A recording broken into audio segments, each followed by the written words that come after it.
Hello, my name is Paul Garner, and I want to thank you tonight for inviting me to come and share on the benefits of volunteering. In my own life, volunteering has been a very big part of it. It's helped impress upon me many great and positive things that have led me to understand my community better and also have a greater knowledge of my own role within my community. My goal tonight is when I leave here, I want to impress upon each of you and inspire you that if you don't already volunteer, to go out and find a place in your community and go there and volunteer. You'll be blessed and so will they. One of the great things about volunteering is everyone benefits. Whether you're the one receiving or the one giving, everyone gets something out of it.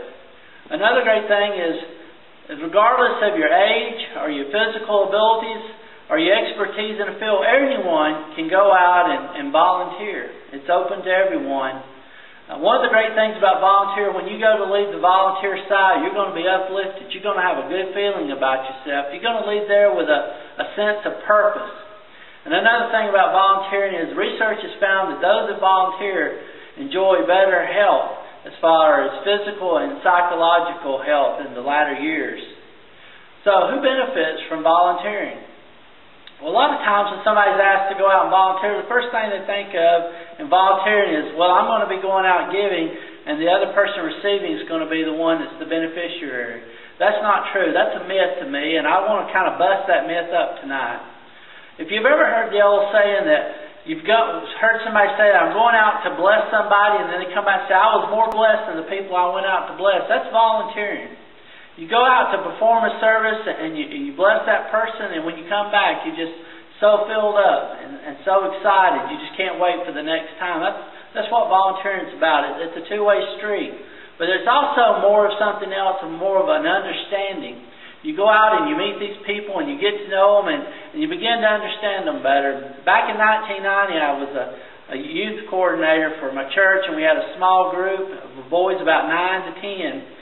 And one of the things we did every year was we went out and picked a family and adopted them. At Thanksgiving we took them food, and at Christmas we took them gifts. And we always tried to find a family about the age of our boys. Well, one year we had a little boy named BJ, and his problem was he couldn't understand why kids come to school wearing holy clothes and torn and uncool shoes, as he put them.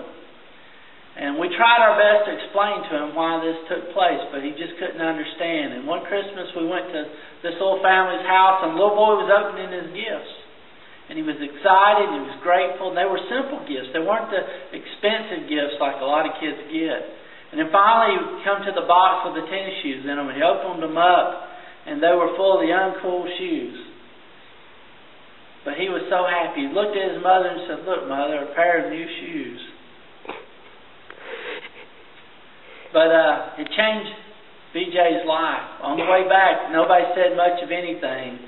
But then almost to the church, he said to me, he goes, you know, Mr. Paul, he goes, if we had got those shoes, he goes, we wouldn't have been happy. If we got that dump truck, we wouldn't have been happy unless we got a Nintendo. You know, taking him out and exposing him to volunteer work changed him, and that'll change you too. The next thing that we come up to is, who can volunteer? Well, the answer to that is anyone willing to go out and participate can volunteer. As we've already talked about, even children can go out and volunteer. And research shows that children that volunteer early in life grow a greater concern for their community and grow a greater respect for those within it. It also shows that it keeps them out of deviant behavior, because not only do they have something to do, they've learned to respect it. But the largest group of people that volunteer in the United States are the senior citizens. And this is mainly due to they've completed their careers, they've finished raising their children, and now they have this time. The people in the middle age are still in the careers and raising children, and they don't have as much time. But also another group that you might not even think about are those with physical disabilities. You might ask yourself, how can somebody with a physical disability go out and work and help someone? Well, the answer to that is if they can see and read, then they can read to a blind person, and it uplifts them. The thing that we're getting off all this is that it is uplifting people to go out and to serve. But the next thing is, why would anybody want to go out and volunteer?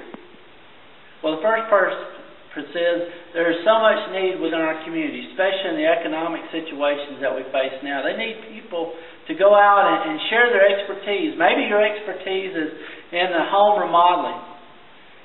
Well, maybe you're sitting there right now and saying, well, I don't have expertise in home remodeling. There's nothing that I can do. The answer is, in a volunteer site, they'll find something for you to do. Maybe you don't know how to build a wall or wire a house, but that you can tote the lumber, or you can bring them the tools, or you can even go fix lunch for them, for the volunteers to eat.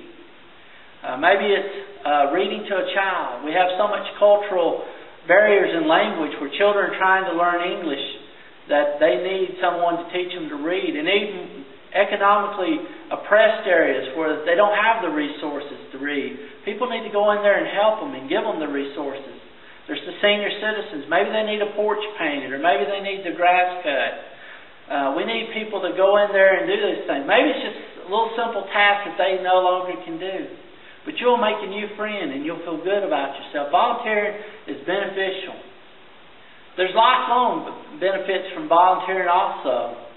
One of those is that seniors that have volunteered in their middle age and continued on into their seniors, they now have better health qualities than those that did not volunteer. Another correlation was they found out that those that volunteered as middle-aged people into their seniors, they now tend to live longer, 80% greater than the number of those that did not. So volunteering can extend your life, give you a better quality of life. They find that those that are suffering from depression, are more likely to be those that didn't volunteer in life than those that did. But volunteering gives you purpose in life. It gives you meaning in life. A lot of seniors have retired from their jobs, and they wake up one morning and wonder, what will I do with the rest of my life? You know, I've had a job and responsibilities, and now I have nothing. And they go out and they fill these responsibility jobs, and they take over. It fills that void that they have of not having a job. A lot of these seniors have skills that they can go out on these jobs and get it done because they have the experience of planning. Also, there's a social network. You build up the social network, you can learn vocational skills, you make a network of friends that can help you move up vocationally. But also for new people that move in the community, it's a lifelong thing that can help them to move in and to make friends. In conclusion today, I would like to say that volunteering has a very beneficial aspect. Anyone can do it. Any age, any physical ability, any skill level can go out and volunteer. It's a great vehicle for making friends. It's a great vehicle for finding your purpose in life. It's also beneficial in the fact that you can have a better life quality at the end. So I would encourage you today, if you don't have a place in the community, go out and find a place. You not only benefit those that you go to serve, but in the end you'll be benefiting yourself probably more than those you help. I appreciate you letting me come tonight and appreciate your time. I hope that you'll go out and serve somewhere. God bless you.